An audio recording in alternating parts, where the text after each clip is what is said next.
Sanibona bathandi bomculo wamaskandi, ngibingelela umgodweni wayizinja le emahlabathini. Awuthi nginisizwe nathi icwecwe lika DSD le ngoma entsha sha ka 2018.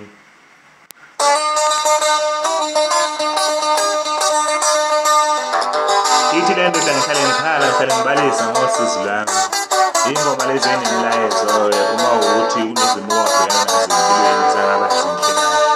Omunye usengakhuluma ashathandayo kodwa nje le ngoma ingoma yosizi. Phela kwabhekana nolana kwempilo ngoba sithi ngihlale ngibalisa ngosizi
Ngisho nigijima kakhulu lapha bathanda umculo nigijima nayithenga ey'tolo ningaphuthelwa.